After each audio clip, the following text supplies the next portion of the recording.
हमारी क्लास है ऑडिट। तो 3 क्लास पहले हमने ऑडिट की करा रखी है, आप यूट्यूब पे वीडियो देख सकते हो। आज हमारी 4th क्लास है, तो हम बात करते हैं आज अंकेक्षण के प्रकार। तो दोस्तों सबसे पहले हम बात करेंगे कि वैधानिक अंकेक्षण। वैधानिक अंकेक्षण दोस्तों अनिवार्य अंकेक्षण भी माना जाता है, क्योंकि किसी भी विधान द्वारा किया जाने वाला अंकेक्षण है जिसको करना एक प्रकार से अनिवार्य है। वैधानिक अंकेक्षण करना हर कंपनी के लिए जो विधान द्वारा निर्मित है उसे वैधानिक अंकेक्षण करवाना अनिवार्य है। ऐसा अंकेक्षण जो किसी कानूनी अधिनियम द्वारा करवाया जाना अनिवार्य हो उसे वैधानिक अंकेक्षण कहा जाता है।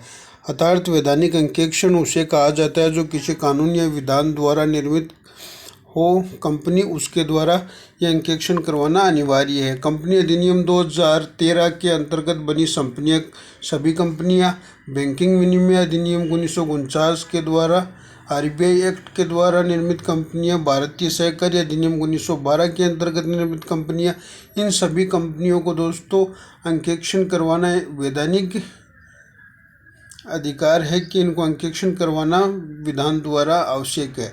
अब हम बात करते हैं भारतीय जीवन बीमा निगम से संबंधित अधिनियम है, तो उसका जो अंकेक्षण होगा इस अधिनियम के तहत होगा। सार्वजनिक ट्रस्ट हो गई, विशेष अधिनियम के अंतर्गत मान लो कोई अधिनियम विशेष अधिनियम पास करके अगर कोई कंपनी बनाई जाती है तो उसका अंकेक्षण करवाना अनिवार्य है।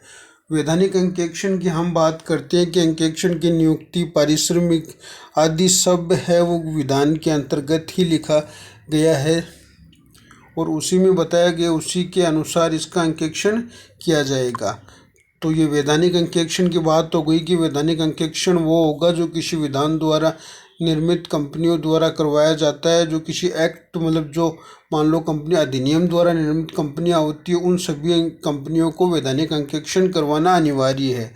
अब हम बात करते हैं अंकेक्षण अपनी रिपोर्ट भी अधिनियम के तहत बताए गए अनुच्छेद के अनुसार ही देगा और वैधानिक अंकेक्षण का कार्य क्षेत्र आपसी समझौते के आधार पर बढ़ाया जा सकता है। ये इम्पोर्टेंट है, आप दोस्त इसको याद रखिए कि वैधानिक अंकेक्षण का जो कार्य क्षेत्र है वो बढ़ाया जा सकता है, इसका कार्य क्षेत्र को घटाया नहीं जा सकता। अब हम बात करते हैं निजी कंपनियों की।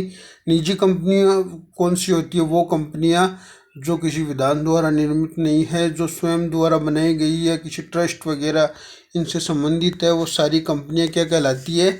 निजी कंपनियां। तो ऐसी कंपनियां जो किसी कानून द्वारा शासित न हो उन्हें निजी कंपनी कहते हैं। तो निजी कंपनी हो गई जो किसी कानून द्वारा निर्मित नहीं हो, निजी कंपनी कहलाती है। निजी कंपनियों जैसे वेस्टी द्वारा निर्मित कंपनी, कोई फर्म है, एचयूएफ है, क्लब है, अस्पताल है, पुस्तकालय है, विद्यालय है, ये सारी क्या हो गए? निजी कंपनियां। और उन निजी कंपनियों द्वारा जो अंकेक्षण करवाया जाता है वो स्वयं नियोक्ता और अंकेक्षण दोनों के बीच आपसी संबंधों के आधार पर ही एक अंकेक्षण होता है।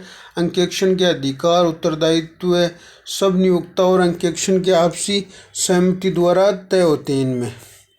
अब हम बात करते हैं अंकेक्षण अपनी रिपोर्ट देगा किसको?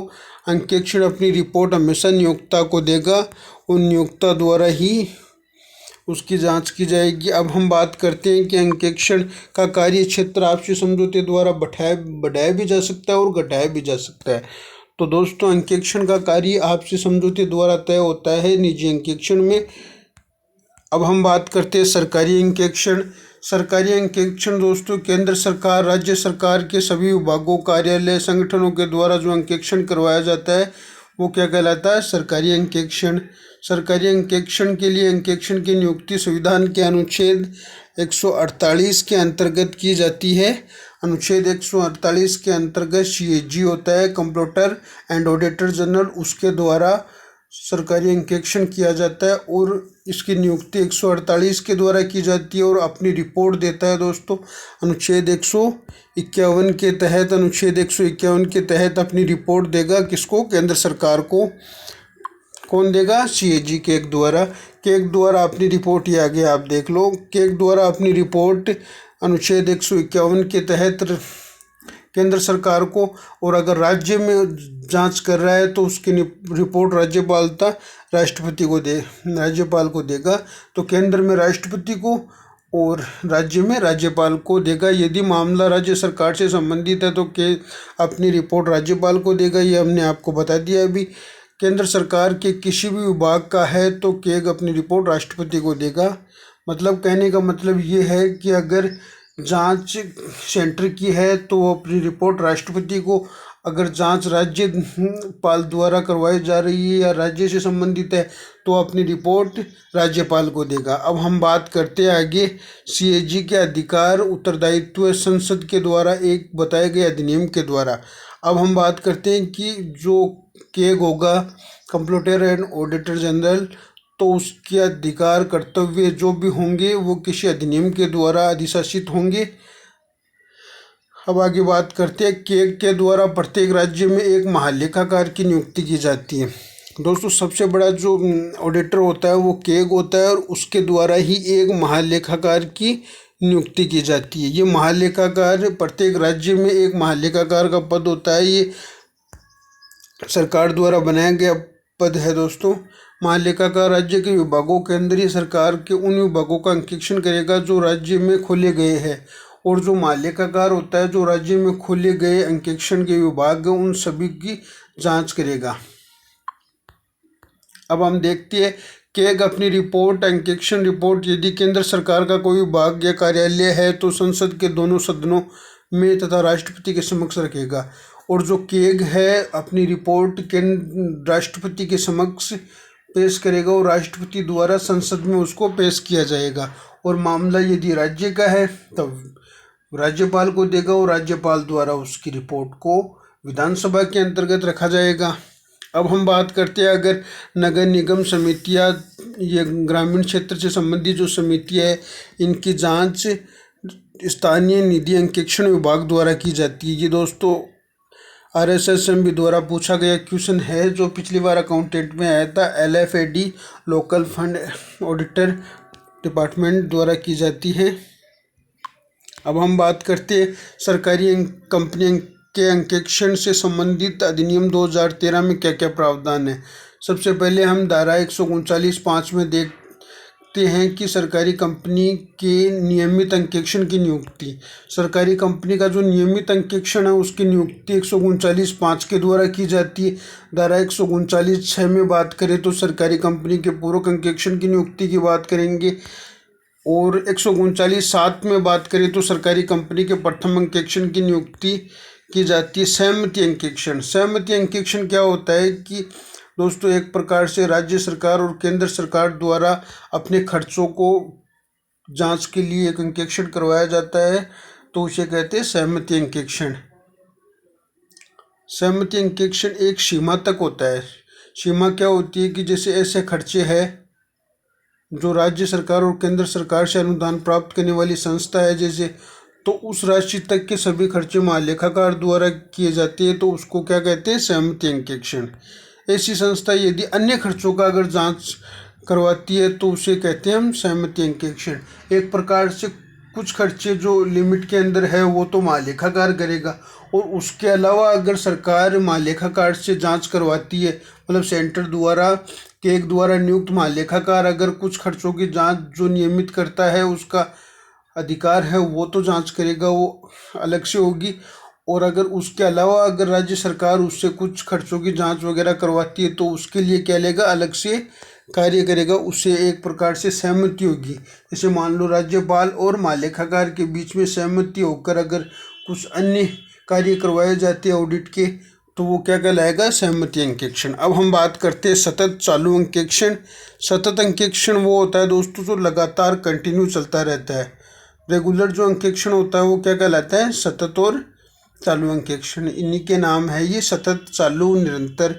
ऐसा अंकेक्षण जो निश्चित व अनिश्चित समय तक किया जाता है उसे चालू अंकेक्षण करते हैं। वर्ष भर जो चलता रहता है, जैसे ऑडिट बीच बीच में आते, बैंकों में ऐसी ऑडिट होती है कि जहाँ खातों की 2-4 दिन से अंकेक्षण आता है और वो जांच करके चला जाता है, तो ये क्या कहलाती है आपकी सतत अंकेक्षण। ऐसा अंकेक्षण जो लेखा पुस्तकों में के बनने के साथ ही चालू हो जाता है। मान लो जैसे बैंकों में कार्य होता है तो वहाँ लेखा पुस्तकें जैसे बनती है तो उनकी रेगुलर जांच की जाती है, वो एक प्रकार से क्या कहलाएगी, सतत। और सतत अंकेक्षण की आवश्यकता कहाँ पड़ती है, अंकेक्षण की आवश्यकता उस जगह पड़ती है जहाँ व्यापार बहुत बड़ा हो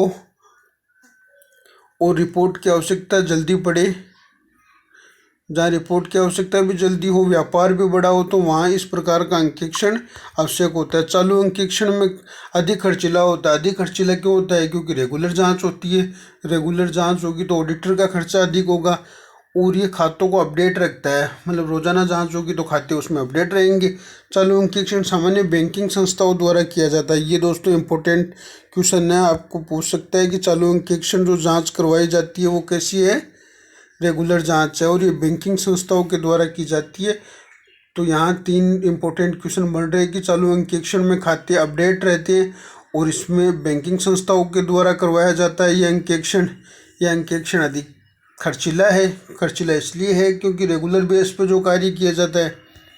अब हम बात करते हैं आगे, सामयिक अंकेक्षण, वित्तीय अंकेक्षण, पूर्ण अंकेक्षण, पूर्ण कर, चिट्ठा अंकेक्षण, अंतिम अंकेक्षण या वार्षिक अंकेक्षण।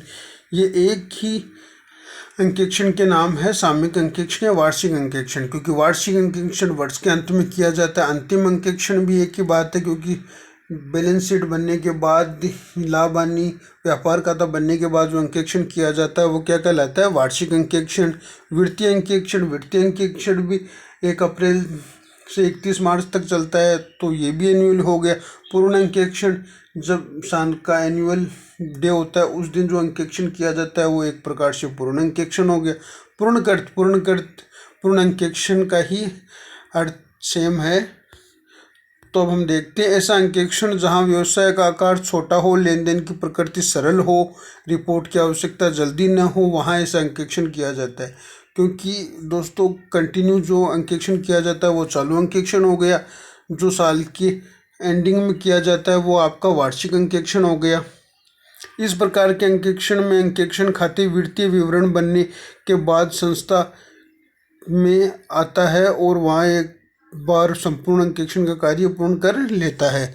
मतलब जब खाते बन जाते हैं, तैयार हो जाती है, साल का एंडिंग टाइम होता है, जैसे आजकल सीए वगैरह करते हैं, वो लास्ट डे मार्च के महीने में सबसे ज़्यादा वर्क होता है सीए के पास, क्योंकि उस समय एंडिंग होता है साल का। इस प्रकार ये अंकेक्षण अंतिम खाते वित्तीय वर्ष की समाप्ति के बाद किया जाने वाला अंकेक्षण वित्तीय अंकेक्षण कहलाता है। तो दोस्तों इसमें समझ गई फेर है भाई कि एक ही चीज़ है वित्तीय अंकेक्षण और अंतिम अंकेक्षण, जो साल के एंड में किया जाता है। इस अंकेक्षण को करवाने में कम समय या कम व्यय, सरलता व कर्मचारियों से औपचारिक संबंध बने रहते हैं। औपचारिक संबंध कब बनेंगे? जब रेगुलर बेस पे नहीं मिलेंगे। और कम व्यय क्यों होता है? क्योंकि एक ही बार अंकेक्षण करवाना पड़ता है। और कर्मचारियों से ये आपको बता ही दिया। कम समय कम लगता है, क्योंकि एक ही बार में हो जाता है। चालू अंकेक्षण में रेगुलर जांच होती है। अब हम आगे देखते हैं, इस अंकेक्षण से रिपोर्ट का सार नहीं निकलता, क्योंकि कुछ लेन देन जांच होने से रह जाते हैं। क्योंकि दोस्तों जो अंतिम अंकेक्षण होगा वो एक ही बार में सारा कार्य करेगा, तो कुछ छोटे मोटे लेन देन है वो अंकेक्षण की दायरे से बाहर हो सकते हैं। तो इस प्रकार का अंकेक्षण भी नुकसानदायक हो सकता है। अब हम बात करते हैं चिट्ठा अंकेक्षण। ये दोस्तों अभी जो अंतिम अंकेक्षण है उसी का पार्ट है, उसी के अकॉर्डिंग आप समझ लीजिए, एक ही बात है दोनों में। चिट्ठा अंकेक्षण भारत में प्रारंभिक चिट्ठा प्रविष्टि से प्रारंभ करते हुए अंत में वित्तीय विवरणों का अंकेक्षण चिट्ठा अंकेक्षण कहलाता है। यह अंकेक्षण एक बार में हॉरिजॉन्टल और वर्टिकल दोनों फॉर्म में चिट्ठा बनती है, उसी के अकॉर्डिंग चिट्ठी की जांच की जाती है, तो वो क्या कहलाती है? चिट्ठा अंकेक्षण। और उसमें गड़बड़ी मिलने पर उससे संबंधित लेखा प्रविष्टियों की जांच की जाती है, और ऊपर से नीचे तक ये जांच होती है। कैसे? ऊपर से नीचे तक। अब हम बात करते हैं अंतरिम अंकेक्षण। अंतरिम अंकेक्षण, 2 अंकेक्षणों का बीच का अंकेक्षण क्या कहलाता है? अंतरिम अंकेक्षण। जैसे अंतरिम अंकेक्षण, अंतिम अंकेक्षण और चालू अंकेक्षण और अंतिम अंकेक्षण दोनों के बीच की कड़ी होती है। ये क्वेश्चन कई बार पूछते हैं, तो आप इसको याद रखिए। अंतिम अंकेक्षण, चालू अंकेक्षण और अंतिम अंकेक्षण दोनों के बीच की कड़ी। ऐसे अंकेक्षण जो वर्ष के मध्य में किए जाए, अर्थात मध्य में कैसे? चालू अंकेक्षण रेगुलर अंकेक्षण होगा, अंतिम अंकेक्षण साल के अंत में, और इन दोनों के बीच में जो अंकेक्षण किया जाएगा वो क्या कहलाएगा? अंतरिम अंकेक्षण। तो दोस्तों हम बात करते हैं चालू अंकेक्षण और अंतिम अंकेक्षण, इन दोनों के बीच में जो अंकेक्षण किया जाएगा वो क्या कहलाएगा? आपका अंतरिम अंकेक्षण। तो ये आपका अंतरिम। ऐसे अंकेक्षण वर्ष भर न होकर किसी अवधि विशेष पर, जैसे मान लो 6 मंथ से, क्वार्टरली हो गया, इस प्रकार से जो अंकेक्षण किया जाता है वो अंतरिम अंकेक्षण कहलाता है। ये एनुअली कभी नहीं हो सकता, क्योंकि एनुअली अंकेक्षण कैसे होगा, सामयिक अंकेक्षण जो वर्ष के अंत में किया जाता है, इसलिए एनुअली नहीं होगा इसका, ये आप ध्यान रखिए। ऐसे अंकेक्षण सामान्य वर्ष भर न होकर किसी अवधि विशेष के लिए किए जाते हैं। ऐसे अंकेक्षण जो किसी उद्देश्य विशेष के लिए करवाए जाते हैं, जैसे अंतरिम लाभांश की घोषणा, जैसे मान लो कंपनी को बीच में लाभांश की घोषणा करनी हो तो इस प्रकार के अंकेक्षण की आवश्यकता हो। नए साझेदार के प्रवेश, अगर कोई साझेदार फर्म में आ रहा है तो उसके आगमन पर जो अंकेक्षण किया जाता है वो अंतरिम अंकेक्षण। ख्याति की गणना, अगर मान लो कोई अंकेक्षण जा रहा है तो बीच में उसकी ख्याति का वैल्यूएशन करने के लिए इस प्रकार का अंकेक्षण किया जाएगा। व्यवसाय का प्रतिफल ज्ञात करने के लिए, अगर मान लो प्रतिफल ज्ञात करना हो ना, तो भी इस प्रकार का अंकेक्षण। प्रतिफल क्या होता है कि अगर कोई वस्तु के बदले कोई लाभ मिलता है तो वो क्या कहलाता है, प्रतिफल। कोई वस्तु के बदले में जो भी कुछ दिया जाता है वो कहलाता है प्रतिफल। अब हम बात करेंगे अंतरिम अंकेक्षण दो वित्तीय वर्षों के बीच, दो एजीएम के बीच भी हो सकता है। दो एजीएम मतलब दो एनुअली जनरल मीटिंग होती है उनके बीच, या दो वित्तीय वर्षों के बीच, मतलब दो मीटिंग होती है उनमें भी दोस्तों 6 महीने का ड्यूरेशन होता है। और दो वित्तीय वर्ष मतलब 2 साल है, 2 साल के बीच में जो अंकेक्षण होता है, मान लो 1.5 साल में कोई अंकेक्षण करवा लिया, वो भी अंतरिम अंकेक्षण है। तो दोस्तों आज की हमारी क्लास कैसी लगी, कल हम आपको लागत अंकेक्षण के बारे में बताएंगे। तो थैंक यू दोस्तों।